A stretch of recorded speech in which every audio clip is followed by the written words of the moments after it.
Hello everyone, welcome to Econ Space, your go-to channel for everything economics. तो आज के video में हम प्रोडक्शन फंक्शन के बारे में पढ़ेंगे। इसके पहले की जितनी वीडियोस हैं उसमें हमने कंज्यूमर से रिलेटेड जो कॉन्सेप्ट्स है माइक्रो इकोनॉमिक्स के वो पढ़े हैं ना, कि कंज्यूमर बिहेवियर क्या होता है, कंज्यूमर के प्रेफरेंसेस क्या होते हैं, कौन सी थ्योरीज उससे रिलेटेड हैं।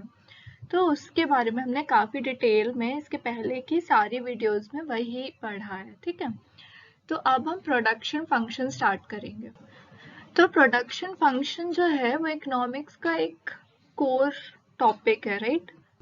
इसमें हम जो इनपुट और आउटपुट के बीच का रिलेशनशिप है बेसिकली वो स्टडी करेंगे कि कैसे डिफरेंट डिफरेंट इनपुट लेके हम क्या आउटपुट प्रोड्यूस करते हैं and how it is sold in markets. Okay, first of all production क्या होता है? तो प्रोडक्शन इज, फॉर एग्जांपल हमने वुड का यूज करके पेपर का प्रोडक्शन किया है ना, तो ये बेसिकली प्रोडक्शन है कि कुछ इनपुट्स लगा के हमें एक पर्टिकुलर कुछ आउटपुट मिल रहा है, तो दिस इज कॉल्ड प्रोडक्शन। अब प्रोडक्शन फंक्शन क्या होता है? तो function is basically a relationship, है ना। तो ये it is a mathematical model that describes the relationship between inputs and the output of goods and services.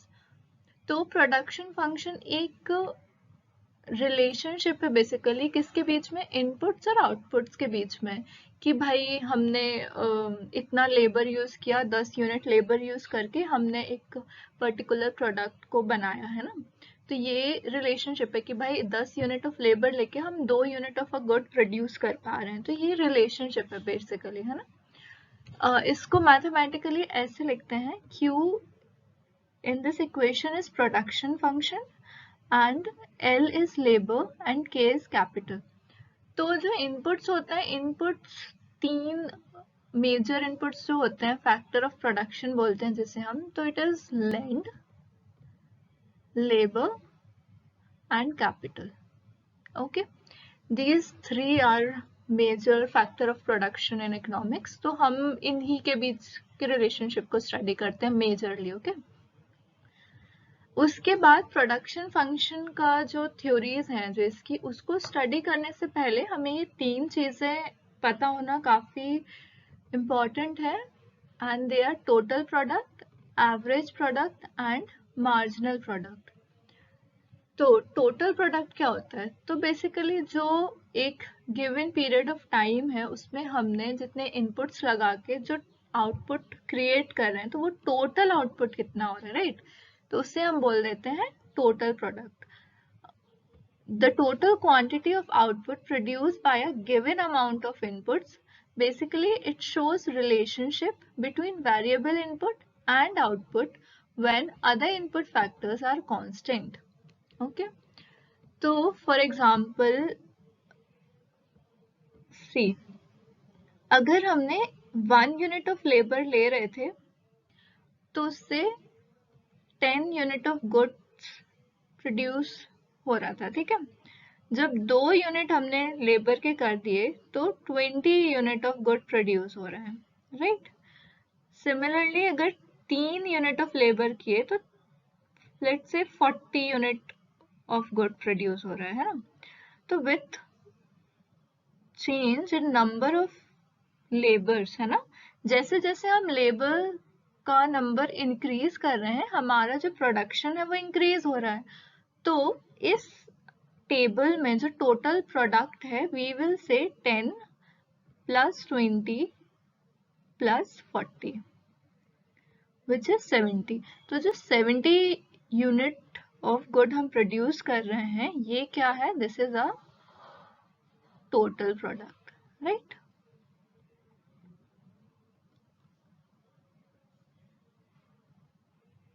Okay, next is average product. So the average output produced per unit of input calculated by dividing the total product by the quantity of inputs. तो ये इसको ऐसे करो कि जैसे हमारे पास 1 unit of labour था तो हमारा जो आउटपुट था इट वाज 10, तो total output was 10 and labor was 1. Output divided by number of labor, तो क्या आएगा 10. 10 is our average product. मतलब एवरेज क्या है बेसिकली कि एक इन सब, ये तो टोटल हो गया. Now we have to know कि जो एक यूनिट ऑफ लेबर है वो कितना प्रोड्यूस कर रहा है बेसिकली, तो हमें वो निकालना है. तो ऐसे हम इसका जो हम एवरेज प्रोडक्ट निकालेंगे ये आएगा 20/2 और इसका आएगा 40/3. तो ये होता है average product, right. Next is marginal product. It is the change in output seen with per unit change of input. तो हम जो इनपुट में चेंज कर रहे हैं उससे हमारे आउटपुट में क्या चेंजेस आ रहे हैं, that is known as marginal product. तो इसको मैथमेटिकली हम ऐसे लिखते हैं, change in total product upon change in labour, क्योंकि हम यहाँ पे एज एन इनपुट लेबर ले रहे हैं. It can be capital, it can be land, कुछ भी हो सकता है ना, but according to the given example हमने लेबर कंसिडर किया है इसलिए हम लेबर ले रहे हैं. तो यहाँ पे क्या हो जाएगा, जैसे यहाँ पे चेंज कितना हुआ 10 यूनिट्स ऑफ गुड का चेंज है, राइट. और हमने लेबर कितना चेंज किया यहाँ पे, मतलब लेबर कितना इंक्रीज किया या डिक्रीज किया, तो 1 यूनिट है ना. तो हमारा जो मार्जिनल प्रोडक्ट आया है it is 10, right. This is our marginal product.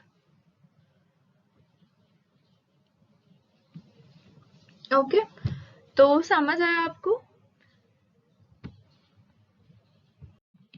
ये जो टोटल प्रोडक्ट, मार्जिनल प्रोडक्ट और एवरेज प्रोडक्ट का कॉन्सेप्ट हमने डिस्कस किया है, यही चीज़ों का हम यूज करेंगे इन दो लॉज में. जो प्रोडक्शन फंक्शन के मेजर जो लॉज हैं वो यही दोनों हैं, राइट. तो first one is law of variable proportion and the other one is law of returns to scale. तो जो लॉ ऑफ वेरिएबल प्रोपोर्शन है it is a short run law, ठीक है. अब शॉर्ट रन क्या होता है, तो शॉर्ट रन बेसिकली ऐसा टाइम पीरियड होता है, it is a time period जिसमें आप अपने कुछ फैक्टर्स चेंज कर सकते हो. मतलब sum of your factors of production are variable, but कुछ फैक्टर्स ऐसे हैं जो फिक्स्ड ही रहेंगे. आप उस गिवन टाइम में उन फैक्टर्स को वेरिएबल नहीं कर सकते, वेरी नहीं कर सकते, सॉरी, चेंज नहीं कर सकते हैं, राइट. फॉर एग्जाम्पल आपकी एक शॉप है, राइट. आप डेकोरेटिव आइटम्स बेचते हैं, मतलब ऐसे दिया वगैरह ये सारी चीजें है ना, हैंगिंग वॉल हैंगिंग्स और ये सब, राइट. तो उसमें सिर्फ आपके पास अभी 2 लेबर हैं, एक तो आप खुद हो गए और एक और आपने एक लेबर रखा है अपनी शॉप पे, राइट. अब क्या हुआ कि जैसे कुछ बड़ा फेस्टिवल आया, नवरात्रि आई जैसे, तो क्या हुआ कि डेकोरेटिव आइटम्स की जो डिमांड है वो बढ़ गई काफी ज्यादा, राइट. और आपको एक ऑर्डर मिला जहां उसने बोला कि भाई आपको 2000 pieces of particular decorative item आपको सप्लाई करना है ना. और उन्होंने आपको बोला कि अभी करना है, इसी मोमेंट पे आपको सप्लाई करना है. तो इस मोमेंट पे आप कैसे, मतलब आपके लिए वो डिफिकल्ट हो जाएगा कि यार एक आपकी कोई बहुत बड़ी शॉप तो है नहीं, आपके उतना आपके जो आइटम्स हैं उनकी डिमांड थी नहीं, तो आपके पास स्टॉक तो है नहीं, राइट. तो आपको अब इन चीज़ों को प्रोड्यूस करना पड़ेगा, या जो भी आप बाय करते हो कहीं से स्टॉक में, आपको वो करना पड़ेगा, है ना. तो जब अगर आपको ये करना है तो आपका जो कैपिटल है, जो आप कैपिटल एज एन इनपुट ले रहे हो, तो वो इंक्रीज हो जाएगा, ठीक है. आपको लेबर भी इंक्रीज करना पड़ेगा, ठीक है. तो ये सारी चीजें आपको इंक्रीज करनी पड़ेंगी, बट टाइम आपके पास लिमिटेड है. तो हो सकता है उस टाइम पे आप अपना कैपिटल जो है वो उतना ज्यादा नहीं एज एन इनपुट यूज कर पाओ, राइट. तो आप क्या करोगे कि अभी मतलब ये नहीं हो पा रहा है, ये जो आपको अभी ऑर्डर आया है ये आप इसको फुलफिल नहीं कर पाओगे, क्योंकि इस पर्टिकुलर टाइम में आप, चलो आप लेबर को वेरिएबल ले लोगे, है ना, कि आप 2 लोगों को और हायर कर लो अपनी शॉप पे और रख लो कि भाई काम करने के लिए, है ना, 2 लेबर इंक्रीज कर सकते हो. बट जो अदर फैक्टर्स हैं जैसे कैपिटल है, ठीक है, ये और जैसे कुछ और इनपुट के लिए कुछ रॉ मटेरियल्स हैं जो आपको नीड होगी तो आप उनका सप्लाई इंक्रीज नहीं कर सकते हैं ना उस उतने कम टाइम में, ठीक है। तो ये बेसिकली होता है शॉर्ट रन, ठीक है। अब ऑन द अदर साइड अगर आपको वो जो ऑर्डर मिला था वो बोल दे कि भाई आपको 4 महीने में वो काम करना है ना, 4 महीने में आपको इतना 2000 आइटम्स आपको सप्लाई करने हैं मुझे, तो ये लॉन्ग रन हो गया। इस टाइम में आप क्या कि 4 महीने में आप कहीं ना कहीं से कैपिटल अरेंज कर लोगे, ठीक है, कहीं ना कहीं से आप अपने रॉ मटेरियल अरेंज कर लोगे। तो यहाँ आपके फैक्टर ऑफ प्रोडक्शन जो है वो वेरिएबल है, मोस्ट ऑफ देम है ना, और all of them we can say. तो ये हो जाता है लॉन्ग रन, ओके, जहाँ पे आपके फैक्टर ऑफ प्रोडक्शन वेरिएबल हो सकते हैं, राइट। तो जो लॉ ऑफ वेरिएबल प्रोपोर्शन है वो शॉर्ट रन लॉ है। On the other hand law of returns to scale जो है it is a long run law, okay. इस वीडियो में हम आज मतलब सिर्फ लॉ ऑफ वेरिएबल प्रोपोर्शंस पढ़ेंगे और नेक्स्ट वीडियो में हम law of returns to scale को कंटिन्यू करेंगे, ओके। इस लॉ के कुछ बेसिक असम्पशंस हैं जो हमें पढ़ने हैं। First of all is the technology remains constant. तो जो टेक्नोलॉजी है जो हम किसी प्रोडक्ट को बनाने में यूज कर रहे हैं तो वो जो टेक्नोलॉजी है वो कांस्टेंट है ना, उसमें चेंजेस नहीं आ रहे हैं, मतलब टाइम के साथ या डिमांड या सप्लाई के बीच कुछ चेंजेस आ रहे हैं, कुछ गैप्स हैं, तो उसकी वजह से भी टेक्नोलॉजी पे कोई अफेक्ट नहीं पड़ रहा है ना। Next is some inputs are fixed other variables. तो ये हमने काफी डिटेल में पढ़ लिया है कि कैसे इनपुट्स जो हैं वो फिक्स्ड होते हैं, कौन से वेरिएबल्स होते हैं। तो ये बेसिकली ये शॉर्ट रन का एक कंसेप्ट है, एक एलिमेंट है ना। Next is homogeneous units. तो जो हम प्रोडक्शन कर रहे हैं, जो यूनिट्स या गुड्स का हम प्रोडक्शन कर रहे हैं वो सारे होमोजीनियस हैं in nature, right. Homogeneous means काफी सिमिलर हैं, कुछ ऐसा नहीं है, प्रोडक्ट डिफरेंशिएशन नहीं है यहाँ पे, राइट। तो ये जो इस लॉ में जो लॉ ऑफ वेरिएबल प्रोपोर्शन है इसमें हम basically total product, average product और मार्जिनल प्रोडक्ट के बीच का रिलेशनशिप है, हमें वो पढ़ना होता है ना। तो इस डायग्राम के थ्रू हम उस रिलेशनशिप को अच्छे से एनालाइज करेंगे और दिस डायग्राम जो है वो एक मेजर एलिमेंट है इस पूरे लॉ का, राइट। अगर आपको ये समझ आ गया तो आपको पूरा जो ये लॉ जो है वो अच्छे से एकदम समझ आ जाएगा, ठीक है। तो फर्स्ट ऑफ ऑल जैसे हमने जब एवरेज प्रोडक्ट, मार्जिनल और टोटल प्रोडक्ट समझ रहे थे स्टार्टिंग की स्लाइड्स में, तो कुछ एग्जांपल्स दिए थे है ना, जैसे कि नंबर ऑफ लेबर और प्रोडक्शन जो है उसका हमने एक प्रॉपर टेबल बना ली थी, राइट। जैसे 1 2 3 4 ये नंबर ऑफ लेबर है, राइट, फैक्टर्स है, नंबर ऑफ फैक्टर्स, राइट। और इसके अकॉर्डिंग जो हमारा प्रोडक्शन हो रहा था इट वाज, जैसे एक लेबर में हमारा प्रोडक्शन 10 हो रहा था, 2 लेबर में हमारा प्रोडक्शन 20 हो गया, 3 लेबर में हमारा प्रोडक्शन 50 हो गया, 4 लेबर आया तो हमारा प्रोडक्शन 60 हो गया, राइट। तो ये है। अब होता क्या है एक्चुअली, जब टोटल प्रोडक्ट जो हमारा है इट कीप्स ऑन इंक्रीजिंग है ना, टोटल प्रोडक्ट इंक्रीज हो रहा होता है जब उस पॉइंट ऑफ टाइम पे हमारा मार्जिनल प्रोडक्ट और एवरेज प्रोडक्ट भी इंक्रीज होता है, ओके। उस टाइम पे क्या हो रहा होता है कि मार्जिनल प्रोडक्ट और एवरेज प्रोडक्ट भी इंक्रीज हो रहा होता है। देयर कम्स अ पॉइंट जहाँ पे मार्जिनल प्रोडक्ट मैक्सिमम है, ठीक है। इसको हम स्टेज 1 कंसिडर करते हैं जहाँ पे मार्जिनल प्रोडक्ट की वैल्यू सबसे हाई है। इसी फर्स्ट स्टेज में अगर हम एवरेज प्रोडक्ट को एनालाइज करें तो इस पॉइंट पे एवरेज प्रोडक्ट जो है मैक्सिमम है ना। एक्चुअली फर्स्ट स्टेज में ही मार्जिनल प्रोडक्ट मैक्सिमम होता है और साथ ही साथ ये डिक्लाइन होना शुरू हो जाता है। इस डायग्राम थोड़ा सा डिस्टर्ब हो गया बट आई होप आपको समझ आ रहा होगा, ये ऐसा है, ठीक है। ओके, तो फर्स्ट स्टेज में ही मार्जिनल प्रोडक्ट मैक्सिमम होता है और साथ ही साथ डिक्लाइन होना स्टार्ट हो जाता है। Average product on the other hand maximum होता है फर्स्ट स्टेज पे, इंक्रीज होते होते मैक्सिमम पे आ जाता है और टोटल प्रोडक्ट इंक्रीज हो रहा है, ठीक है। सेकंड, जब हम सेकंड स्टेज पे आते हैं वी सी कि जो हमारा टोटल प्रोडक्ट है वो हाईएस्ट है यहाँ पे, राइट। और हमारा मार्जिनल प्रोडक्ट डिक्लाइन होते होते जीरो पे आ जाता है, ठीक है, डिक्लाइन होके जीरो पे आ जाता है, ठीक है। और एवरेज प्रोडक्ट ये यहाँ पे मैक्सिमम होने के बाद डिक्लाइन होने लगता है, बट कंपैरेटिवली मार्जिनल प्रोडक्ट के कम डिक्लाइन हो रहा है ना, तो मैक्सिमम जो डिक्लाइनेशन आ रहा है it is in marginal product. तो ये थर्ड स्टेज पे जब हम देखते हैं तो व्हेन हमारा जब मार्जिनल प्रोडक्ट जो है वो नेगेटिव में जा रहा है, उस टाइम पे क्या होगा कि हमारा टोटल प्रोडक्ट डिक्लाइन होने लगेगा, है ना। और हमारा एवरेज प्रोडक्ट भी तेजी से डिक्लाइन हो रहा है, ठीक है। अब इसको हम न्यूमेरिक वे में भी समझ सकते हैं, बट इट्स इजी है ना, जैसे इस टेबल से ही आपको समझ आ रहा है कि भाई टोटल प्रोडक्ट तो बढ़ रहा है ना।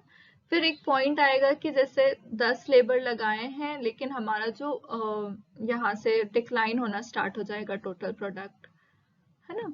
तो ये जैसे टोटल प्रोडक्ट डिक्लाइन हो रहा है, ठीक है, एवरेज प्रोडक्ट हमारा इंक्रीज हो रहा है इनिशियली और उसके बाद डिक्लाइन होना स्टार्ट हो जाएगा। तो ये हम मैथमेटिकली भी इसको अंडरस्टैंड कर सकते हैं, बट उसको इतना कॉम्प्लिकेटेड करने की ज़रूरत नहीं है। जो आपके बेसिक क्वेश्चंस बनते हैं वो इसी डायग्राम से बनते हैं, मतलब बस इतना समझ लो कि भाई 3 स्टेजेस हैं और उसके according total product, average product और मार्जिनल प्रोडक्ट में क्या क्या चेंजेस आ रहे हैं, मतलब उनके बीच में क्या रिलेशनशिप है, राइट। कि जैसे टोटल प्रोडक्ट इंक्रीज हो रहा है, मार्जिनल प्रोडक्ट भी इंक्रीज हो रहा है, but it starts declining after certain point, okay. अब जो इसके स्टेजेस है उनको हम पढ़ लेते हैं। So here they are. जैसे फर्स्ट स्टेज जो है उसको हमने बोला है increasing returns to a factor, है ना। देखो जो ये स्टेजेस के नाम है ना, ये बेसिकली मार्जिनल प्रोडक्ट से डिराइव हुए हैं, ठीक है। आपको एवरेज और टोटल प्रोडक्ट देखने की जरूरत है, बट जब हम इनको नाम दे रहे हैं कि इंक्रीजिंग रिटर्न है, डिमिनिशिंग रिटर्न है या नेगेटिव रिटर्न है, तो जो इनको नाम दिया गया है ये मार्जिनल प्रोडक्ट के बेसिस पे दिया गया है, राइट। तो जैसे हमें पता है increasing returns to a factor, that means first stage जहाँ पे एमपी इंक्रीज हो रहा है, ठीक है, and it reaches maximum in the same stage, okay. Here only AP जो है वो मैक्सिमम पहुंचता है और टीपी इंक्रीज हो रहा है काफी स्पीड से, ठीक है। Second one is diminishing returns to a factor, right. अब हमें पता है कि यहाँ पे MP और AP दोनों डिक्रीज करने लगते हैं, ठीक है। ऑल्दो MP जो है वो डिक्रीज कर रहा है ज्यादा fast as compare to AP, है ना।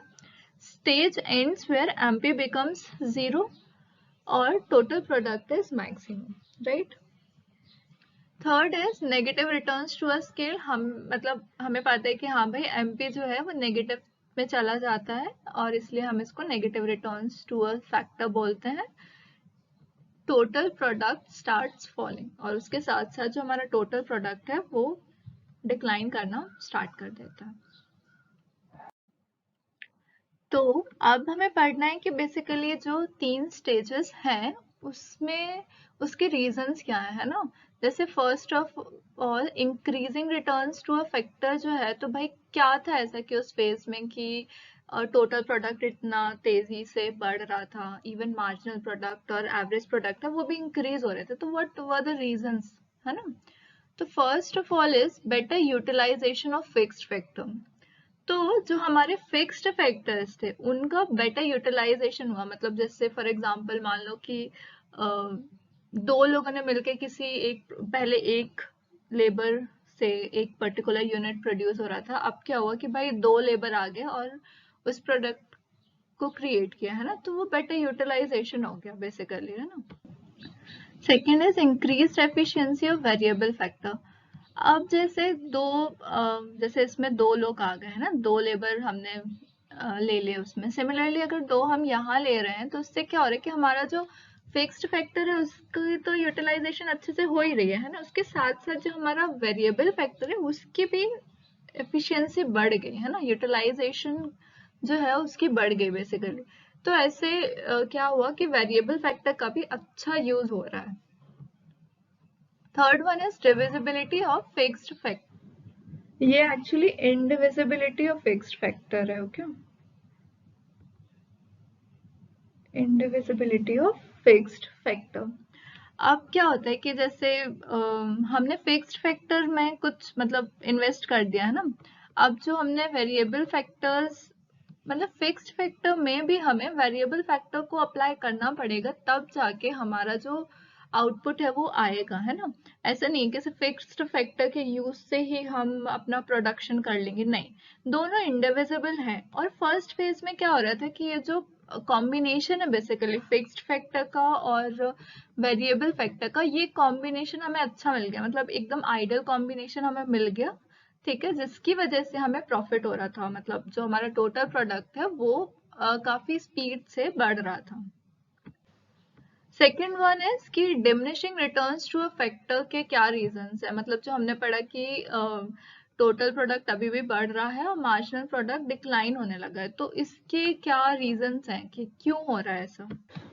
तो बेसिकली क्या रीजंस थे, मतलब क्या हो गया कि हमारा जो प्रोडक्शन है वो डिक्लाइन होने लगा, है ना। तो first of all is imperfect substitutes. Imperfect substitutes को हम ऐसे समझते हैं, फॉर एग्जांपल हमारे पास एक फिक्स्ड फैक्टर है, राइट। अब फिक्स्ड फैक्टर है जो, उसको तो हम चेंज कर नहीं रहे हैं ना, हम क्या कर रहे हैं, सिर्फ वेरिएबल फैक्टर्स को चेंज कर रहे हैं, है ना, उनको सब्सटीट्यूट करते जा रहे हैं। फॉर एग्जांपल हमारे पास लैंड है, ठीक है, अब हम उसमें लेबर 2 लेबर 3 लेबर 4 लेबर ऐसे ना लेबर बढ़ाते जा रहे हैं, बट ये हमें समझना पड़ेगा कि भाई एक टाइम आएगा, उस टाइम पे हमें क्या करना है, हमें फिक्स्ड फैक्टर को सब्स्टिट्यूट करने की जरूरत है, ठीक है। अब अगर हम इस मोमेंट पे भी वेरिएबल फैक्टर्स को चेंज करते जा रहे हैं तो उससे हमारे प्रोडक्शन पे कुछ सच फर्क नहीं पड़ेगा, आई मीन इंक्रीज तो नहीं होगा, मे भी डिक्रीज होने लगे, है ना। तो ये एक रीजन होता है diminishing returns to a factor का, right. Other one is optimum combination of factors. तो एक्चुअली होता क्या है ना, जैसे हमने देखा कि इस स्टेज में हमारा जो टीपी है वो मैक्सिमम पे आ जाता है ना, तो टीपी मैक्सिमम आ रहा है, इट मींस कि हमारे पास जो वेरिएबल और फिक्स्ड फैक्टर के कॉम्बिनेशंस हैं वो एकदम परफेक्ट हैं, राइट। मतलब ये परफेक्ट है, इससे ज्यादा आइडियल सिचुएशन नहीं आ सकती है कि जो हमने रेशियो लिया है वेरिएबल और फिक्स्ड फैक्टर्स का वो ये ऑप्टिमम है, इससे बेस्ट सिचुएशन नहीं आएगी, इससे बेस्ट प्रोडक्शन नहीं होगा, और इसके बाद जो भी होगा इट्स लाइक वो डिक्लाइन ही होगा, है ना, हमारा जो मार्जिनल प्रोडक्ट है इसके बाद डिक्लाइन ही होगा। ओके, तो हमें इस स्टेज में ऑप्टिमम कॉम्बिनेशन मिल जाता है, इसी वजह से इसके बाद अगर हम उस वेरिएबल और फिक्स्ड फैक्टर के बीच में, उसके रेशियो के बीच में, रिलेशनशिप के बीच में कुछ भी चेंजेस करते हैं तो हमारा जो मार्जिनल प्रोडक्ट है वो डिक्लाइन होने लगता है। Third one is reasons for negative returns to a factor. तो अब क्या ऐसे रीजंस हैं कि ऐसा क्या हो गया उस थर्ड स्टेज में कि जो हमारा टोटल प्रोडक्ट है वो डिक्लाइन कर ऑल्सो जो हमारा मार्जिनल प्रोडक्ट है वो नेगेटिव में जा रहा है, मतलब अब तो डिमिनिश नहीं हो रहा है, वो नेगेटिव में ही चला गया है totally. First is limitation of fixed factor. अब देखो हमारे पास जो लैंड था भाई वो उतना ही था, है ना, कि हमारे पास एक इतना कुछ लैंड है वो उतना ही है, अब हम उसको चेंज नहीं कर सकते, हमारे पास उतना टाइम मतलब उतना मनी नहीं है या उतना इन्वेस्टमेंट हम नहीं कर सकते, whatever be the reason, but हम उसको चेंज नहीं कर सकते, वो लिमिटेड है ना। तो जो फिक्स्ड फैक्टर की लिमिटेशंस हैं उसकी वजह से मार्जिनल प्रोडक्ट नेगेटिव में चला जाता है, हमारा जो प्रोडक्शन है उसमें कोई चेंजेस नहीं आते, मतलब वो डिक्रीज होने लगता है, राइट। तो this is one of the reason. Next one is poor coordination between variable and fixed factors. तो क्या होता है कि देखो जैसे हमने पढ़ा कि भाई फिक्स्ड जो फैक्टर है वो तो है ही, ठीक है, उसके साथ हम वेरिएबल फैक्टर को सब्स्टिट्यूट करते जा रहे हैं बट अब क्या है ना, उन अब अगर आप समझो कि आपके पास जो वेरिएबल फैक्टर्स है वो अबेंडेंस में हो गया, फिक्स फैक्टर लिमिटेड है, तो भाई उनके बीच का जो कोऑर्डिनेशन है वो डिस्टर्ब हो जाएगा, है ना। तो ये भी एक रीजन है कि हमारा जो मार्जिनल प्रोडक्ट है वो नेगेटिव में चला जाता है और टोटल ओवरऑल प्रोडक्शन पे नेगेटिव इफेक्ट ही पड़ता है देखा जाए तो, है ना। Next is decrease in efficiency of variable factor. अब अब जैसे फिक्स्ड फैक्टर लिमिटेड है और इसमें आपने बहुत ज्यादा वेरिएबल फैक्टर्स को डाल रखा है, ठीक है, मतलब यूज कर लिया है उनका कि भाई जितना भी हम वेरिएबल फैक्टर को चेंज कर सकते हैं हम उतना कर लें। तो इससे क्या होगा, जो वेरिएबल फैक्टर की एफिशिएंसी है वो डिक्लाइन हो जाएगी, है ना। वो जितना एफिशिएंट पहले था, जहाँ पे जैसे हम ये पढ़ रहे थे कि एक ऑप्टिमम कॉम्बिनेशन था जो उनका, जिससे हमें हाईएस्ट आउटपुट आ रहा था, तो उस टाइम वो बेस्ट था। उसके बाद अगर आपने इंक्रीज किया है तो वो डिक्लाइन होगा, उनकी एफिशिएंसी डिक्लाइन होगी, एज अ रिजल्ट हमारा प्रोडक्शन डिक्लाइन होगा। तो ये रीजंस हैं बेसिकली, तीनों स्टेजेस के अगर हम पढ़ें तो these are the reasons. Okay, तो जब आप ये प्रोडक्शन फंक्शन के लॉज पढ़ रहे हैं, उनके अजम्पशन पढ़ रहे हैं, ये सब पढ़ रहे हैं, तो आपको ये थॉट आएगा ऑब्वियसली माइंड में कि भाई हम पढ़ क्यों रहे हैं, है ना, इससे क्या हमें क्या नीड है इसकी या कहाँ यूज में आएगा। तो देखो, अगर आप इकोनॉमिक्स पढ़ रहे हैं तो आपको कंज्यूमर, प्रोड्यूसर, फर्म्स, इंडस्ट्रीज सबके पर्सपेक्टिव से सब कुछ आपको अंडरस्टैंड करना जरूरी है, तभी आप इन लॉज को, इन थ्योरीज को रियलिटी में यूज कर सकते हैं ना, मतलब रियल वर्ल्ड में उन्हें अप्लाई कर सकते हैं। और इकोनॉमिक्स जो है ना, it's a very natural phenomena, आपको अपनी डे टू डे एक्टिविटीज में हर जगह आप इसका यूज कर सकते हैं, है ना। फॉर एग्जाम्पल, आपने अपना बिजनेस ही स्टार्ट किया तो आपको प्रोड्यूसर साइड की नॉलेज है कि भाई ये ऐसा होता है, ये शॉर्ट रन में ऐसा होता है, लॉन्ग रन में ऐसा होता है, तो आप उन चीज़ों को अप्लाई कर पाओगे और आप उससे आपका ही बिजनेस होगा या इंडस्ट्री व्हाटएवर इट इज, वो ग्रो करेगा, आपके कॉन्सेप्ट क्लियर रहेंगे तो it will help you ultimately. Okay, तो ये लॉ बेसिकली कहाँ यूज हो रहा है, तो इससे क्या होगा कि जो इनपुट की जो एफिशिएंसी है, ठीक है, वो हमें पता चलेगी, जिससे हम अपना ऑप्टिमम इनपुट कॉम्बिनेशन को एनालाइज कर सकते हैं, बना सकते हैं, ठीक है। और इसके कुछ और इम्पोर्टेंस जो है, it is cost management. Obviously देखो, अगर हमें पता है कि भाई वेरिएबल फैक्टर्स और फिक्स फैक्टर्स को हमें किस रेशियो में लेना है, ठीक है, कब हमारा टोटल प्रोडक्ट मैक्सिमम जा रहा है, कब हमारा मार्जिनल प्रोडक्ट नेगेटिव में चला जाएगा, तो उस हिसाब से हम ना कॉस्ट को मैनेज कर सकते हैं, है ना, और सही तरीके से उसको यूज कर सकते हैं। Second is production planning. Obviously इस लॉ को हम प्रोडक्शन प्लानिंग में प्रॉपरली यूज कर सकते हैं और अल्टीमेट रिजल्ट आ सकते हैं उससे, ठीक है। Third is pricing decision. Yes, इससे हम प्राइसेस डिसाइड कर सकते हैं कि भाई हमारे गुड्स की क्या प्राइसेस होनी चाहिए एज पर आवर इनपुट्स, मतलब आपने जो इनपुट्स लगाए हैं उनके अकॉर्डिंग आपके आउटपुट की क्या प्राइस होनी चाहिए, कैसे आप उसको डिटरमाइन करोगे, कैसे मार्केट में उसको रखोगे, है ना। तो ये सारी चीजें आप इस लॉ के थ्रू आप अपने बिजनेस में, फर्म में, इंडस्ट्रीज में यूज कर सकते हैं। Okay, so this is it for today. Next class में हम प्रोडक्शन फंक्शन का ही जो नेक्स्ट लॉ है, law of returns to scale, वो कंटिन्यू करेंगे।